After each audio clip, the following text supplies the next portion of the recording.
नमस्कार, स्वागत है हमारे राजस्थान में। मैं हूं आपके साथ हर्षदा। बीकानेर के नापासर नगर पालिका के पीछे स्थित पापड़ फैक्ट्री में आज सुबह करीब 3 बजे अचानक आग लग गई।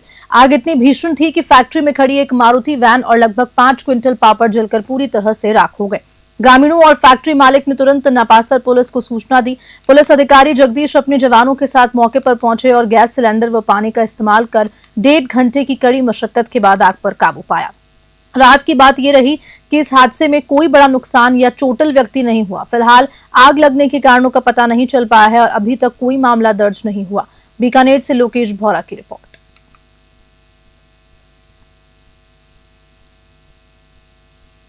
नेशनल हाईवे 116 के टोंक सवाई माधोपुर गलवा पुलिया के पास आज एक ट्रैक्टर और मोटरसाइकिल की भयानक टक्कर में हमीरपुरा गांव के 2 युवकों नरेंद्र माली और विष्णु माली की मौके पर ही मौत हो गई।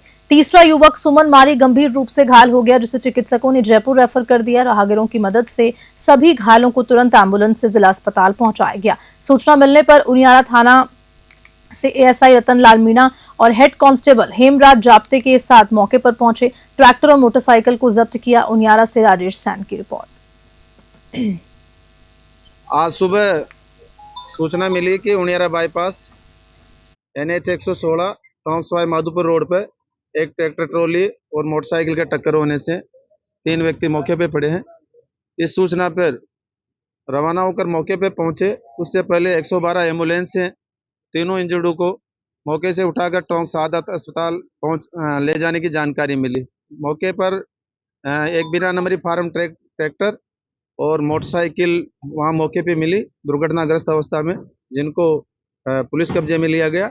और वहां से उस मुताबिक सूचना के मैं उनियारा से रवाना होकर यहाँ टोंक सादत अस्पताल पहुंचा, जहां पर जानकारी करने पर पता चला कि इस दुर्घटना में 2 की मौत हो चुकी है, जिसमें मृतकों के नाम है नरेंद्र सनोब गंगाबिशन सैनी जाति माड़ी निवासी हमीरपुरा। दूसरे का नाम है विष्णु पुत्र पृथ्वीराज जाति माड़ी निवासी हमीरपुरा।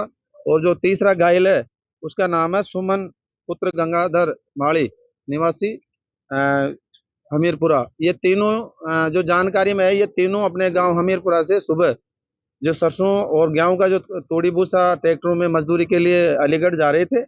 और ये बाईपास पे जो पहुंचे तो उस जो ट्रैक्टर था ट्रॉली थे उसमें पाइप भरे हुए थे, तो उसके द्वारा अचानक ब्रेक लगाने से और कोई पीछे सांकेतिक कोई निशानात नहीं होने से, दिखाई नहीं देने से उसमें टक्कर लग गई। और इनकी जो गंभीर चोटें आने से 2 की मृत्यु हो गई। एक इंजर्ड है जिसको जयपुर SMS के लिए रेफर कर दिया। रायसिंह नगर शहर के 2 आईलेट सेंटर्स पर युवाओं ने विदेश भेजने के नाम पर धोखाधड़ी करने का आरोप लगाया है। नाराज प्रदर्शनकारियों ने पुलिस थाने पर जमकर नारेबाजी की और सेंटर्स के खिलाफ सख्त कार्रवाई की मांग भी की। युवाओं का कहना है कि सेंटर्स ने झांसे में लेकर पैसे लेकर विदेश भेजने का झूठा वादा किया, लेकिन वे धोखा ही निकले। पुलिस ने मामले की गंभीरता को देखते हुए जांच शुरू कर दी है। रायसिंह नगर से राजू शर्मा की रिपोर्ट। अपरा एकादशी के पावन अवसर पर बांदीकुई के नीलकंठ महादेव परिसर में श्री श्याम सेवादार मित्र मंडल ने प्रथम भव्य श्री श्याम जागरण का आयोजन किया। इस दौरान खाटू वाले का भव्य और मनमोहक दरबार सजाया गया। विशेष आकर्षण रही 56 भोग की झांकी, इत्र वर्षा और पुष्प वर्षा, जिसने पूरी जगह को पावनता से भर दिया। भजन संध्या में स्थानीय और बाहर से आए कलाकारों ने श्याम बाबा के भजनों से श्रद्धालुओं को मंत्रमुग्ध कर दिया, जिन पर श्रद्धालु झूम उठे। प्रमुख गायक रामवीर भुकमारिया ने कहा कि श्याम भजन संध्या भक्तों को आध्यात्मिकता की ओर ले जाती है और भगवान के करीब लाती है। बांदीकुई से देवेंद्र शर्मा की रिपोर्ट।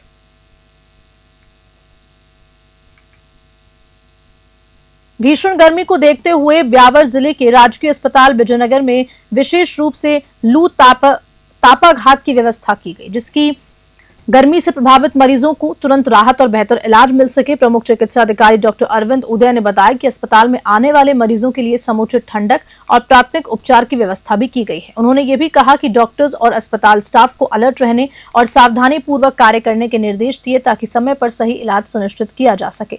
विजयनगर से गौरव व्यास की रिपोर्ट। लू तापघात की वर्तमान स्थिति को देखते हुए हमने SDH विजयनगर में इस बाबत पूरी तैयारी कर रखी है। लू तापघात है तो एक अलग वार्ड बना रखा है। इसके अलावा ORS कॉर्नर, पीने के पानी की, ठंडे पानी की और साफ़ पानी की पूरी व्यवस्था कर रखी है।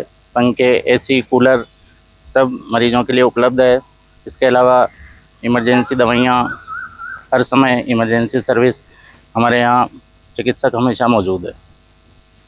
माध्यमिक शिक्षा बोर्ड राजस्थान द्वारा जारी कक्षा 12वीं कला वर्ग के परीक्षा परिणाम में जैतसर की छात्रा साधना ने करीब 90% अंक हासिल कर जिले और अपने धानका समाज का नाम रोशन किया। साधना के माता पिता मनरेगा श्रमिक हैं, जो इस उपलब्धि को और भी प्रेरणादायक बनाती है। छात्रा साधना ने कहा कि वे घरेलू कार्यों के बाद भी पढ़ाई के लिए समय निकालती थी और निरंतर 7 घंटे तक अध्ययन करा करती थी, जिससे उसने शानदार अंक प्राप्त किए। स्कूल के प्रधानाचार्य सुभाष चंद्र हर्ष, उप प्रधानाचार्य नरेंद्र शर्मा और शिक्षक सुनील और विजय ने साधना की इस उपलब्धि पर उसे सम्मानित किया। जैतसर से डीडी पारिक की रिपोर्ट। मेरा नाम साधना है। मैंने इसी साल तृतीय पब्लिक उच्च माध्यमिक विद्यालय से कक्षा 12 में कला वर्ग छात्रा हूँ और मैंने इसी साल 12वीं में सर्वाधिक अंक प्राप्त किए हैं। और मेरे माता पिता मजदूरी करते हैं और मेरे अंकों का कारण मेरे अच्छे शिक्षकों द्वारा दिया। बांसवाड़ा से खबर है, जहां जिले के हरनाथपुरा ग्राम पंचायत के अंतर्गत आने वाले रूजिया और टामटिया गांव में सड़क की दुर्दशा से ग्रामीणों का सब्र अब जवाब देने लगा है। करीब 20 वर्षों से इन गांव में सड़क निर्माण की बाट जो रहे ग्रामीण अब अधिकारियों और नेताओं के प्रति नाराजगी जाहिर कर रहे हैं। रूजिया गांव, जिसकी आबादी लगभग 1500 है, वहां की सड़क 2 दशकों से टूटी पड़ी है। ग्रामीणों का कहना है कि सड़क की हालत इतनी खराब है कि 108 एम्बुलेंस भी गांव में प्रवेश नहीं कर पाती। आपात स्थिति में मरीजों और गर्भवती महिलाओं को खाट पर लादकर बाहर तक ले जाना पड़ता है। ग्रामीणों ने चेतावनी दी है कि यदि जल्द सड़क निर्माण कार्य शुरू नहीं किया गया तो वे जिला मुख्यालय पर बड़ा प्रदर्शन करेंगे। बांसवाड़ा से प्रमोद कलाल की रिपोर्ट।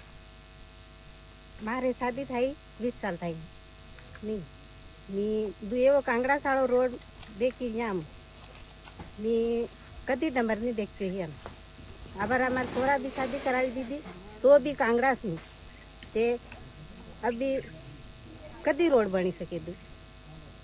हाँ तो कोई अधिकारी भी नहीं, अब तो कोई नहीं। अब तो हमारे हरनाथपुरा के इस रोजिया गांव का मामला है। हमारे रोजिया गांव में सड़क इस प्रकार है कि यहाँ पे किसी बीमार को ले जाने और लाने के लिए तकलीफ आ रही है। यहाँ पे खाड़ में भर के निगाटी चढ़ाना पड़ रहा है, ना तो कोई साधन चल पाए, ना ट्रैक्टर तक ढंग से नहीं चल पाए। ये हालत है हमारे गांव की रोड की। और हमारे इस गांव में रोड बना 20 साल हो गए। यहाँ पे अभी रोड इस प्रकार टूटी है कि मोटरसाइकिल से जाना आना भी बहुत बड़ा मुश्किल हो रहा है। बीमार को यहाँ से खाड़ में तोक के उठा के गाड़ी चढ़ाना पड़ रहा है। और हमारे इस गांव में कहीं बहुत बार मोटरसाइकिल गाड़ियाँ एक्सीडेंट हो गई है, बहुत बार यहाँ पे गिर चुके हैं। रोड बिल्कुल टूट गया है और हमारी ये तकलीफ हो रही है, आने जाने की बहुत समस्या हो रही है और मोटरसाइकिल भी नहीं चल सकती है हमारे गांव के अंदर। और 1500 आबादी है हमारे गांव में, इसीलिए हमारे गांव के रोड बनना चाहिए।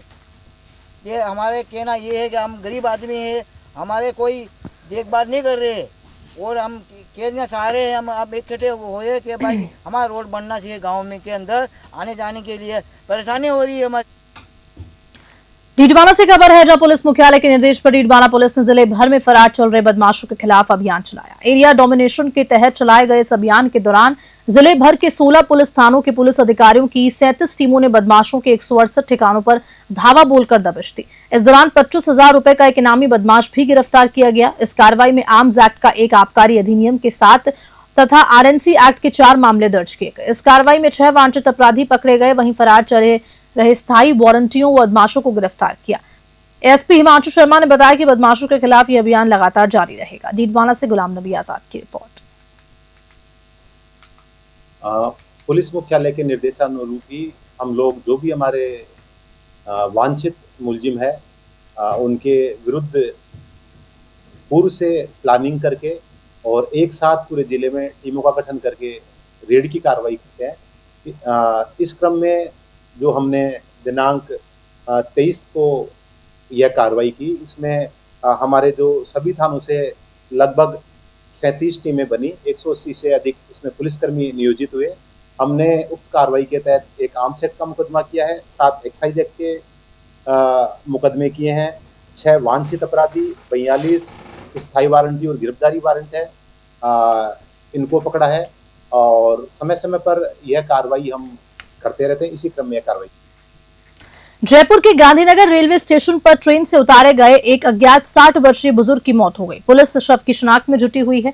घटना 21 मई 2025 की है, जब गांधीनगर रेलवे स्टेशन जयपुर से कांस्टेबल रामप्रसाद ने थाना हाजा पर सूचना दी कि रानीखेत एक्सप्रेस ट्रेन से एक व्यक्ति बेहोशी की हालत में उतरा गया और बुजुर्ग को इलाज के लिए जयपुरिया हॉस्पिटल ले जाया गया, जहां डॉक्टर्स ने उसे मृत घोषित कर दिया। सूचना पर एएसआई जितेंद्र सिंह मौके पर पहुंचे और जयपुरिया अस्पताल के मोर्चरी रूप में अज्ञात शव को कब्जे में ले लिया। गांधीनगर थाना पुलिस ने मामला दर्ज कर लिया है। शव की पहचान और परिजनों की तलाशी भी की जा रही है। जयपुर से ब्यूरो रिपोर्ट। सिकराय से खबर है, जहां सिकंदरा के नेशनल हाईवे 21 पर स्थित गुर्जर शहीद स्थल पर आरक्षण आंदोलन के दौरान शहीद हुए लोगों को श्रद्धांजलि दी। इसी अवसर पर समाज के लोगों ने पुष्प अर्पित कर 2 मिनट का मौन रखा और शहीदों को नमन भी किया। सभा में गुर्जर नेता विजय बैंसला, भूरा, दौसा विधायक डीसी बैरवा, स्थानीय विधायक विक्रम बंशीवाल, पूर्व विधायक जीआर खटाना और अमित और नागर समेत दूर दराज से आए समाज के लोगों ने भाग लिया। सभा के दौरान विजय बैंसला और भूरा भगत ने सरकार को चेताते हुए कहा कि अगर गुर्जर समाज की मांगे नहीं मानी गई तो पीलूपुरा महापंचायत में बड़ा फैसला लिया जाएगा। नेताओं ने समाज के लोगों से 8 जून को जुटने का आह्वान भी किया है। सिकराय से अनुप पाचोदिया की रिपोर्ट। निपटारे नहीं हुए भाई, केसेस होने चाहिए ना। और नवी अनुसूची भाई पूरा समाज ये चाह रहा है, मैं अकेला नहीं, पूरा समाज ये चाह रहा है। अभी पीलूपुरा में कल हम बैठे थे तो बात यही चर्चा चली थी कि राज्य सरकार की तरफ से ओबीसी कमीशन के थ्रू एक चिट्ठी निकल करके कैबिनेट अप्रूवल करा करके माननीय सीएम साहब की चिट्ठी पे हस्ताक्षर करा करके ही तो काम होगा। वो काम अभी तक क्यों नहीं हुआ? करना चाहिए। और आपके माध्यम से मैं केवल सरकार को नहीं कह रहा, मैं राजस्थान के हर एक एमबीसी समाज के नेतागण, एमएलए गण, सांसद अगर हैं तो उनको भी कह रहा हूं कि आप अपना दायित्व निभाइए। आपको जो कार्य आपको करना है समाज के लिए वो करिए तो सही। नवी अनुसूची आएगी नहीं आएगी वो तो बात की बात है, पहले भैया हाथ तो पीले कराओ। ये काम क्यों नहीं कर रहे हैं? ये समाज की मांग है, विजय बैंसला की मांग नहीं है। और चलिए इसी खबर के साथ बुलेटिन में फिलहाल के लिए इतना ही। बने रहिए मेरे साथ, देखते रहिए न्यूज़ 21। नमस्कार।